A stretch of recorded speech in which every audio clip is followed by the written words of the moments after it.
RCF.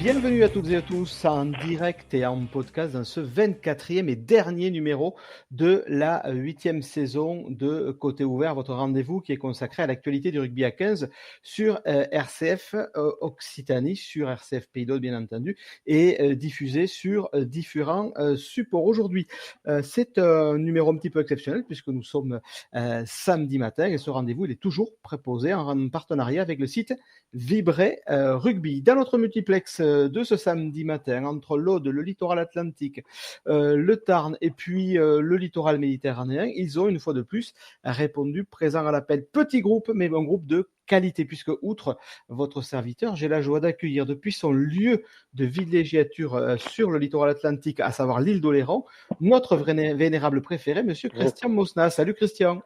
Bonjour à tous les auditeurs et auditrices. Depuis l'Aude, Manu Duval n'a pas pu être dans sa piscine pour ce dernier numéro. Salut Manu. Salut Patrick, salut tout le monde. Toujours sur le littoral méditerranéen, entre Nice et maintenant Carcassonne, puisqu'il navigue, notre jeune padawan, Johan Trichot, est avec nous. Salut Johan. Bonjour Patrick, bonjour à tous. Et enfin, pour mettre en onde de cette émission, le taulier de Côté Ouvert, monsieur Jérôme Boson, GG au doigt de fée, sera aux manettes. Bonjour Patrick et bonjour à tout le monde. Au menu aujourd'hui, des choses très très simples, forcément un retour XXL sur une finale qui a été très particulière hier soir du côté du stade Vélodrome. Et puis après, on parlera un petit peu de cette tournée de l'équipe de France vers l'Argentine. Et nous terminerons en donnant un petit coup d'œil dans le rétro pour cette saison qui vient de se terminer hier soir.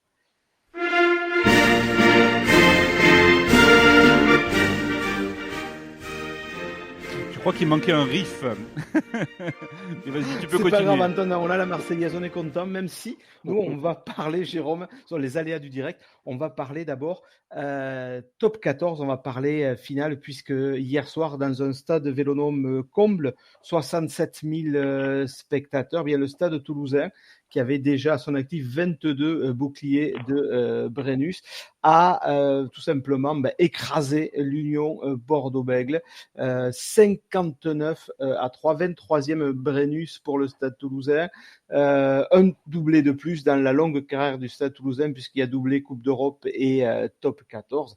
Alors pour la petite histoire, les deux équipes ne s'étaient pas affrontées en finale, en tout cas depuis 1991, une époque où d'ailleurs l'UBB telle qu'elle est aujourd'hui n'existait pas. Elle s'appelait à l'époque le Club Athlétique Bordeaux-Bègles-Gironde et avait battu, pour la petite histoire, Toulouse 19-10. Mais tout ça, messieurs, c'est du passé. Je vais me tourner vers Manu qui a l'air très très concentré. On va le dire clairement, ça a été un match à sens unique hier soir. Ah quasiment une boucherie, hein.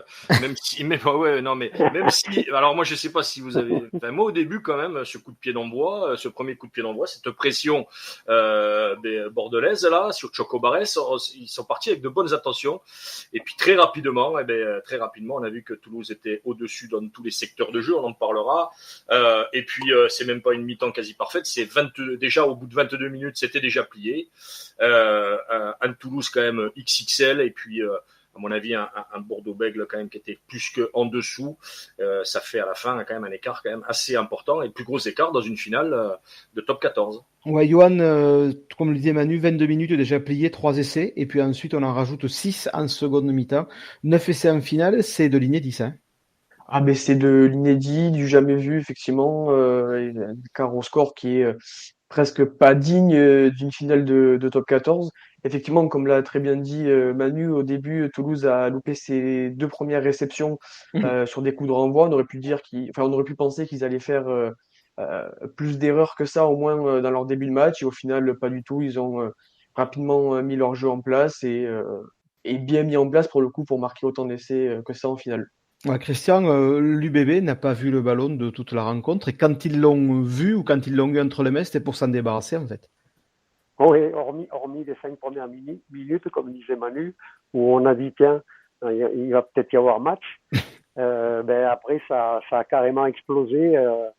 Et Bordeaux, en plus, rendait les ballons joyeusement aux Toulousains. Alors, double erreur, double catastrophe. Moi, à la mi-temps, j'espérais au moins une réaction. À 22-3, on pensait que les Bordelais allaient attaquer pied en plancher. Et puis, ça a été de pire en pire. C'est un peu décevant, mais bon, le Stade Toulousain a été stratosphérique. Alors justement, stratosphérique, Johan, dans les clés du match, peut-être la mainmise toulousaine, c'est peut-être le cœur de cette rencontre, quoi. Toulouse a joué à sa main, a conservé le ballon, a fait ce qu'il a voulu pendant 80 minutes. Allez, 75, je vous concède les 5 premières minutes.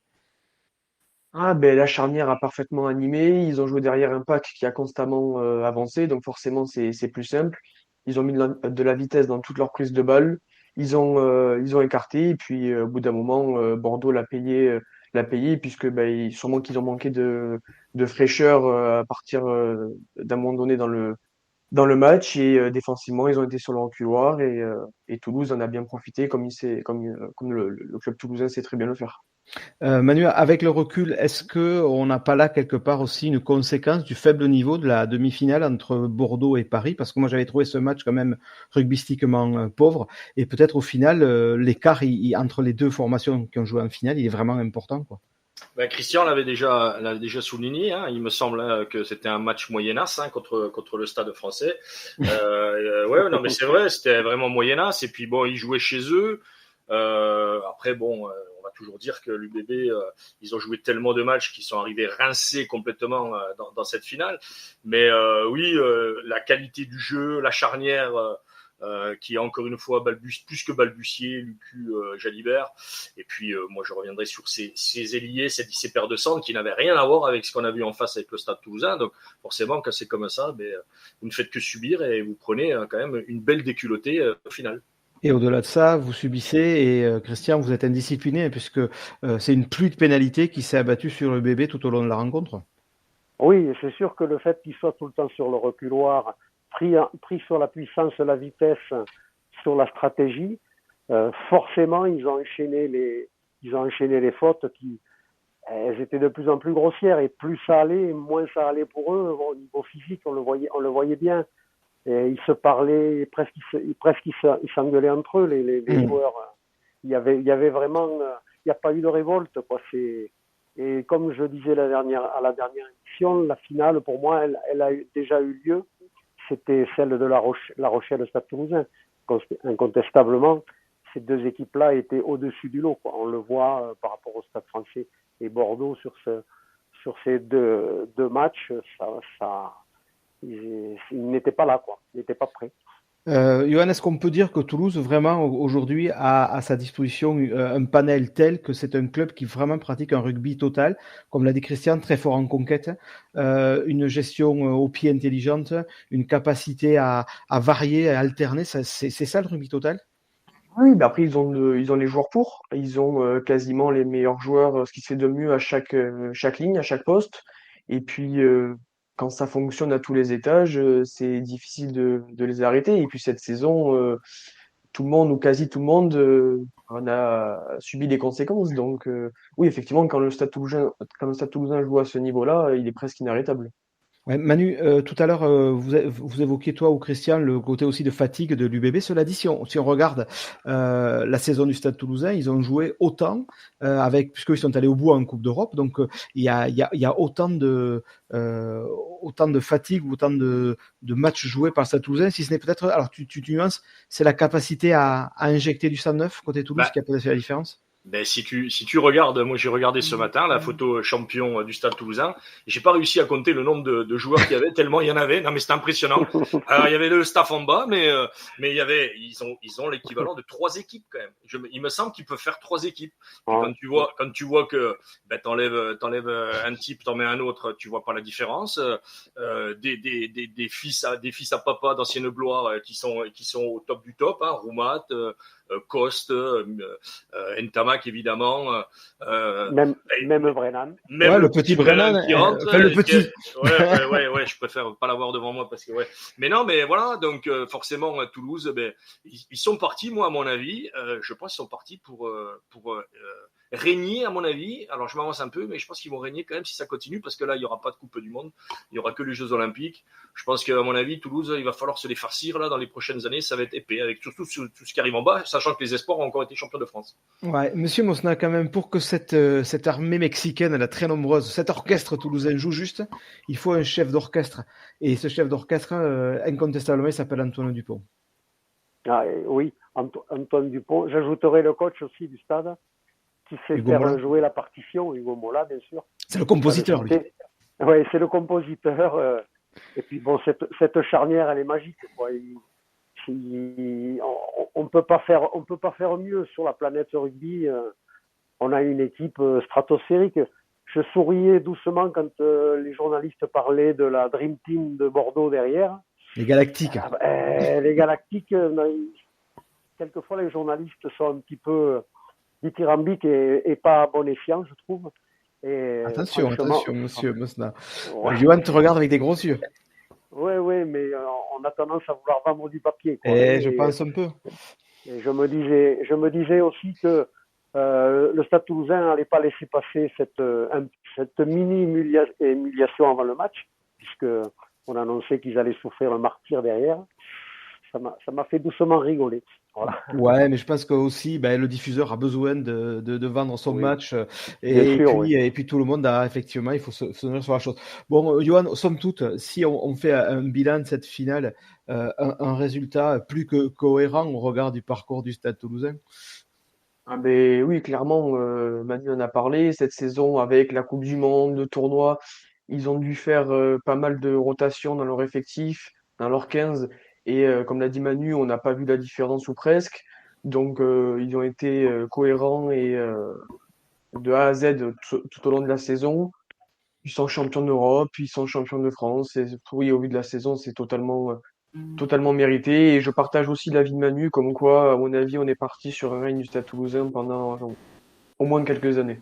Alors justement, les journalistes et les médias nous disaient qu'il va y avoir des duels intéressants à regarder dans cette finale. Le duel de la charnière, puisque c'était en fait les titulaires contre la doublure au niveau du 15 de France. Pourquoi pas sur les ailes, Penaud face à Kinghorn.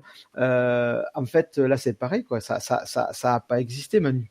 Les duels, ils n'ont pas existé. Ben oui, d'autant plus que quand il te met l'Écossais à l'aile alors qu'il est censé jouer à l'arrière, tu vois pas la différence. Il est peut-être même encore meilleur à l'aile. Manger quoi, Bordeaux, manger. Et moi, ce qui m'inquiète, c'est qu'on a quand même des ailiers qui sont en équipe de France quand même. Donc il faut peut-être se poser la question à un moment donné quand même du niveau quand même de certains. Parce que, on en parlera tout à l'heure avec les petits nouveaux qui vont arriver. Ils ont peut-être du souci à se faire parce qu'il y en a, franchement, ils n'étaient pas au niveau hier et pourtant ils sont en équipe de France. Donc c'est inquiétant. Monsieur Mosna, on parle du duel de charnière ou on n'en parle pas? Bon, on peut en toucher un mot. Après, on peut dire aussi que quand même Jalibert était pratiquement forfait avant de commencer. Donc de le voir sur la feuille de match, c'était déjà assez surprenant. Avec le pilier droit, pareil. Hein. Et peut-être que l'erreur de Yannick Bru a été à tout prix de vouloir les faire jouer. Bon, je crois que le jeune joueur était blessé. Hein. Garcia. Garcia était blessé, donc ils avaient plus grand monde dans le magasin. Donc, on a senti que physiquement, je pense que Jalibert, c'est un excellent joueur, il n'y a rien à dire. Mais là, physiquement, il n'était pas prêt. D'ailleurs, il l'a dit à la fin dans les interviews, il ne pouvait pas accélérer. Bon, ça s'est vu. Donc, ça s'est vu. Il ne s'est jamais engagé. Il a joué au pied parce que il n'avait pas les cannes pour faire autre chose. Donc, le duel, il est difficile à évaluer parce que il y avait beaucoup trop d'écart entre les deux charnières. Quoi. Notre ami Dupont avec Tamax, c'est du feu de Dieu. Et Johan, pour mettre un terme à cette analyse de la finale, moi j'aimerais que tu nous fasses un petit focus sur la troisième ligne du Stade Toulousain, parce que là aussi, comme on dit trivialement, c'est épais, même si on a le Grand As, le Roumat, qui n'est pas forcément le 8 le plus percutant de la planète. Super complémentarité avec un sécateur sur pattes qui s'appelle François Cross, et puis un ovni qui s'appelle Jack Willis. Et alors avec ça, t'es parti pour aller à la guerre, quoi.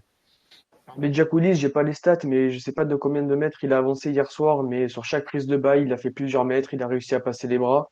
Roumat, c'est pareil, très bon en touche. Lui aussi, il arrive facilement à passer les bras et à jouer debout.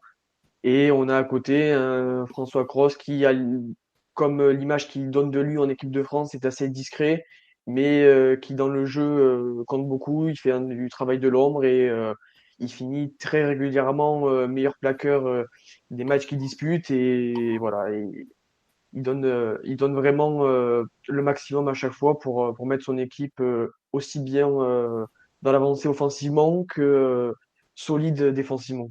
Bah, écoute, nous, on va se donner un rendez-vous en septembre pour fin août, même fin août, pour la reprise du top 14 et pour avoir une question lancinante, mais qui arrivera à mettre à mal le Stade Toulousain dans la saison 2024-2025. Entre-temps, moi, je vous propose un petit voyage du côté de l'Argentine si on a retrouvé le jingle. Mais oui,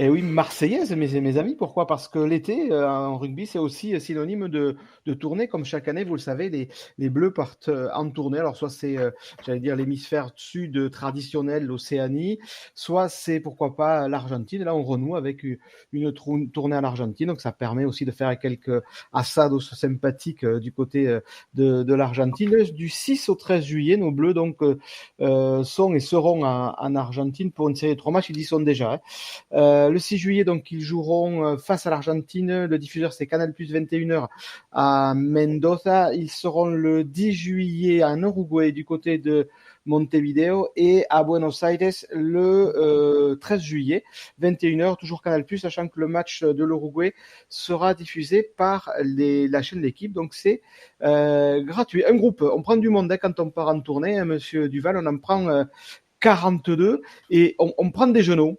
On prend des genoux, pourquoi? Parce qu'on veut leur faire découvrir l'Argentine, c'est joli. On va faire des grillades sympathiques ou parce qu'il faut qu'ils se tannent le cuir un peu?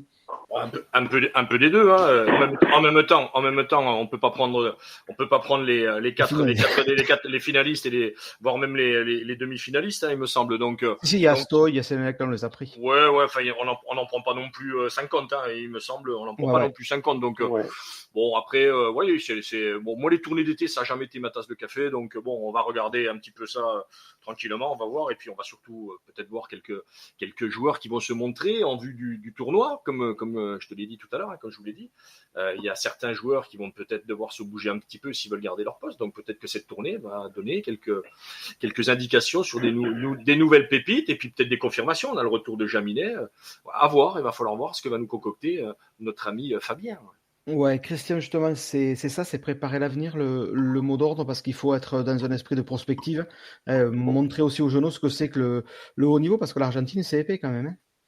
Oui, ça va être la guerre là-bas. Il y aura certes des grillades sympathiques entre les matchs, mais je pense que les réceptions argentines vont être volcaniques. Il faut s'attendre à la guerre là, donc c'est bien d'envoyer cette jeunesse là-bas. Hein. Bon, c'est vrai qu'il y a quelques anciens, hein, des Bamba, Barlow, Gros, Jaminet, Vincent, Serein, tout ça. Mais à côté de ça, il y a des potentiels postulants pour la grande équipe de France, puisque Antonio va arrêter, donc Georges-Henri Colombe notamment, je pense à lui, peut nous sortir un gros match. J'aime bien l'ailier de Pau, là, Tissot, je ne sais plus son nom, Tissot-B. Tissot-B, là, c'est un petit phénomène, ça. Hein, Pozzolo Tuilagi de Perpignan aussi, ça va. Un petit jeune qui débute. Ouais, un petit jeune qui débute et qui va faire les armes. Avec son copain Meafou quand ils seront rétablis tous les deux. Ça fait 300 kilos de viande en seconde ligne, c'est pas mal. Ouais, voilà. C'est bien. Ouais, mon cher Johan, toi, tu aurais un œil attentif sur quel joueur dans cette tournée. Ben, on sait très bien que pour certains, c'est peut-être la seule fois où ils porteront la tunique bleue. On va pas se faire d'illusions non plus parce que il y a 3 matchs en gros une grosse semaine. Hein. Donc, il va falloir faire tourner. Sûrement que le match contre l'Uruguay, ça sera pas la même compo non plus. Mais toi, tu aurais un œil attentif auprès de qui là sur ce match-là, sur ces matchs-là, pardon. Dans les novices, moi je dirais Baptiste Jonot parce que j'aime bien ce joueur. Et Antoine Frisch aussi parce que lui, je l'ai connu un peu quand il jouait encore en Pro D2 avec Massy, Rouen aussi à l'époque. Et c'est vrai que du coup, depuis qu'il est parti s'exiler au Royaume-Uni, on l'a beaucoup moins vu. Donc rien que par le fait de vouloir le voir jouer au niveau international, ça peut être intéressant. Et pour revenir sur ce que vous disiez, moi je trouve ça hyper intéressant ce genre de tournée, parce que ce fonctionnement de l'équipe de France, il ressemble un peu au fonctionnement du Stade Toulousain, c'est-à-dire donner du temps de jeu à des joueurs qui sont pas forcément titulaires, voire remplaçants en temps normal quand on aligne l'équipe type. Et ça permet à tous de faire goûter le niveau international. Et si jamais un jour on venait à avoir un pépin à un certain poste, des titulaires, voire des doublures qui se blessent, et ben au moins ça permet de faire rentrer des joueurs dans un groupe France qui auront déjà joué 2, 3, 4, 5 matchs en équipe de France et éviter de refaire des erreurs comme la France pouvait faire il y a encore 10 ans, dès qu'il y avait une blessure, Mhm. ben, on direct le jeune joueur dans le grand bain, aucun match en équipe de France, aucune minute, et ben là, s'il peut en avoir déjà 2, 3 avant d'arriver sur Insignation, par exemple, si jamais il y a un pépin, ça peut être vachement intéressant. Et Ouais. après, pour les joueurs plus expérimentés, voilà, hâte de revoir aussi des Serein ou des Arthur Vincent, par exemple, en équipe de France. Manu, est-ce que c'est, comme le dit Johan, cette idée de développer une culture commune, c'est-à-dire en fait, ces joueurs, ils auront déjà, j'allais dire, le cahier des charges, un peu le cahier de jeu, ils auront ils seront imprégnés, quoi. Et donc, comme le dit Johan aussi, éviter le PP, c'est-à-dire un mec qui arrive dans le grand bain sans y être préparé. Oui, et puis en même temps, comme l'a dit Johan, ça permet aussi de leur donner déjà la perspective de ce qui se passe dans le groupe, d'avoir des affinités, de voir un petit peu au niveau du jeu qui se sent bien avec qui, et effectivement, oui, de pallier certaines blessures. Bon, après, c'est toujours après qu'on dira si c'est bien ou pas, mais comme l'a dit Christian, hein, ça va être déjà des matchs épais contre l'Argentine, même contre l'Uruguay. On se rappelle quand même qu'on avait vu quand même les pierres, hein, quand même, hein, à Lille, hein, pour battre Hmm. l'Uruguay. Donc oui, il va faire chaud, il y aura des grillades, tout. Bon, on va voir comment vont se comporter tous ces petits jeunes là, et peut-être qu'on aura de bonnes surprises. Mais oui, on regardera quand même de toute façon. Hein, ça sera à l'heure de l'apéritif quelques-uns, donc ça sera bien. Et puis Christian, pour conclure là-dessus, c'est aussi récompenser des joueurs qui ont fait des super saisons. Je prends deux exemples dans la liste. Je vois par exemple Judicaël Cancourier, qui pour moi a été une des révélations du côté de La Rochelle, mais ça fait un moment qu'on connaît ce joueur. Ou encore par exemple le très jeune Oscar Gégou. Et quelque part, c'est aussi leur montrer que la marche est peut-être pas si haute que ça à franchir, quoi. Oui, il y en a qui il y a des sélections de joueurs confirmés, mais ce qui est intéressant, c'est surtout de voir effectivement ceux qui vont débuter un petit peu leur baptême de feu. Et moi, j'aime bien Oscar Gégou, je trouve ce joueur hyper intéressant. Il peut rivaliser, il est tout près des titulaires actuels, hein, des Cross et compagnie. Moi, je trouve que c'est une bonne façon de travailler que d'intégrer tous ces jeunes, de leur faire toucher le haut niveau, parce que l'Argentine, ça va être du haut niveau, hein, il ne faut pas rêver. Et puis l'Uruguay, comme dit Manu, va falloir se l'épeler. Donc, ça ne sera pas une tournée touristique et on devrait peut-être découvrir de nouveaux talents. Il y a Baptiste Gros aussi qui je trouve, avec Toulon, fait de bons matchs. Mhm. Voilà, c'est intéressant. La vision de Galtier est intéressante. Puisqu'on parle international, mon réalisateur me glisse un petit message et me dit qu'on pourrait peut-être dire un mot sur le rugby à 7 parce que cette année, le rugby à 7 est sport olympique. Et Johan, on nourrit quand même de gros espoirs, que ce soit chez les filles et surtout chez les garçons, avec un certain petit jeune qui débute, Antoine Dupont, qui pourrait là aussi insuffler un nouveau souffle à cette équipe de France. Toi, tu penses que j'allais dire le 15 de France, non, le 7 de France peut faire quelque chose dans ces Jeux olympiques? Oui, c'est sûr, on m'a envoyé le petit jeune Antoine Dupont pour lui faire découvrir un peu le niveau international parce qu'il connaît pas trop, je crois. Donc ça va être assez intéressant, c'est vrai. Non, mais oui, plus sérieusement, oui, ben, j'espère qu'on va remporter des médailles. Alors bon, je suis un peu moins le 7 que le 15, mais effectivement, j'ai vu que nos équipes masculines et féminines avaient réalisé de bons tournois récemment. Donc effectivement, là, on espère en plus, bon, je parle du niveau masculin qu'avec la touche Antoine Dupont, en plus de cette équipe-là qui déjà fonctionnait quand même assez bien, eh ben, on espère effectivement qu'ils vont ramener une médaille, et même pas ramener, puisque ce sera sur nos terres en France à Paris. Donc j'espère qu'on pourra même remporter la médaille d'or en JO en rugby à 7, même si ce sera compliqué, parce qu'il y a d'autres équipes qui envoient du très très lourd. J'ai vu le groupe des Fidji tomber il y a quelques jours, et Ouais. c'est aussi épais.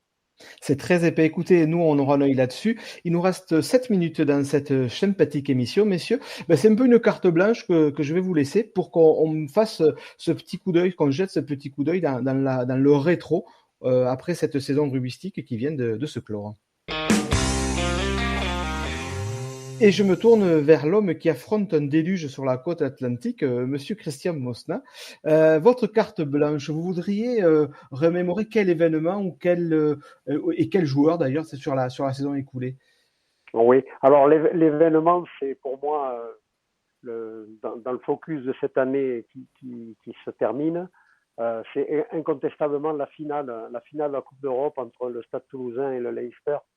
On a atteint des sommets de niveau rugby, c'était assez fabuleux. Et ce qui m'a le plus marqué, c'est la résilience des stadistes devant la pression fantastique, parce que ça a été énorme au niveau des impacts.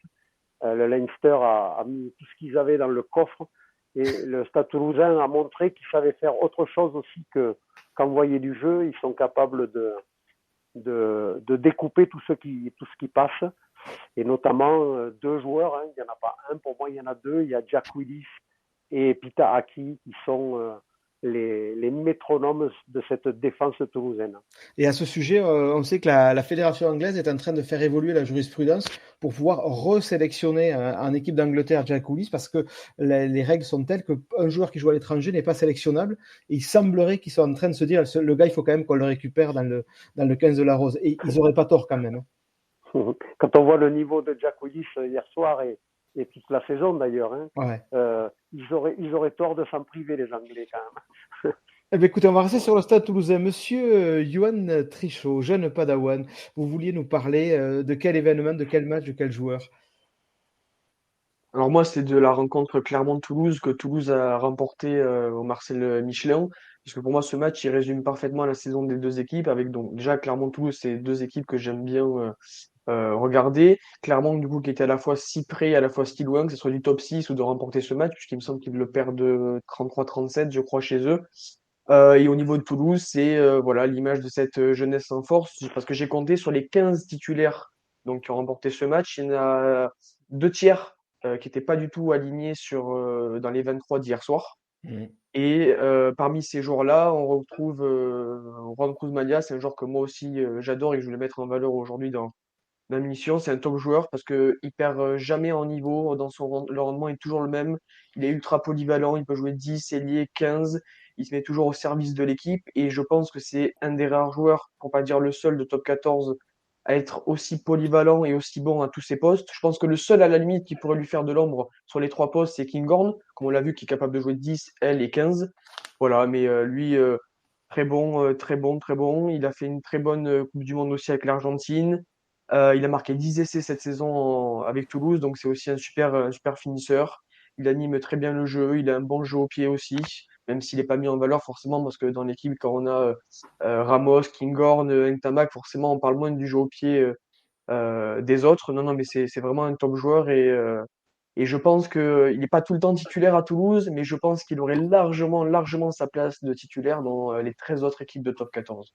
Ouais, et c'est là qu'on voit aussi la qualité peut-être du réseau de recrutement Stade Toulousain, où on est vraiment sur des joueurs ciblés. Et comme tu disais, la polyvalence a été impressionnante de ce joueur, puisque arrière, centre, 10, ailier, il peut tout faire, hein. Je pense même que tu lui files les clés du bus, il conduit le bus, il y a pas de problème, il y a pas de problème là-dessus. Manu, est-ce qu'il y a un événement, un joueur que tu aimerais mettre en avant?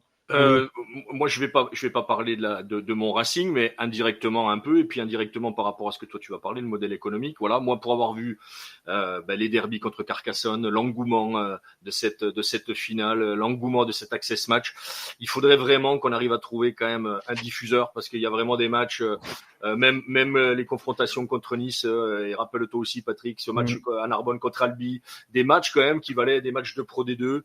Il faudrait vraiment qu'on trouve une solution pour mettre en avant cette nationale, parce que je sais pas comment ça va se passer. C'est pas les web radios, c'est pas les petites radios qui vont amener, mais un peu plus de visibilité, ça serait bien. Donc si le président de la Fédé nous écoute, s'il est rentré depuis de hier, ça serait bien. S'il est rentré du stade, qu'il nous écoute et puis qu'il trouve une solution, parce que moi j'aimerais bien qu'on ait un peu plus de visibilité pour ce championnat. Mais écoute, moi je vais ramener ma fraise pour une fois, parce que là je pose des questions, mais là je vais un petit peu ramener ma fraise pour ce dernier numéro. Il nous reste 2 petites minutes.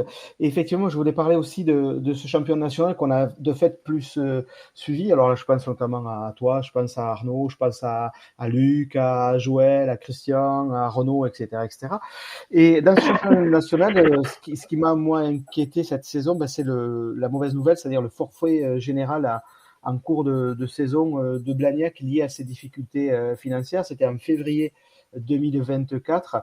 Il y avait déjà 2 tiers du championnat, 65% du championnat qui avait été joué. Je crois que c'est 17 ou 18 matchs qui avaient déjà été disputés. Et forcément, ce forfait pose une question, comme tu le disais toi, c'est lié à la médiatisation, c'est la viabilité du modèle économique du championnat de national, puisqu'il n'y a pas de TD derrière.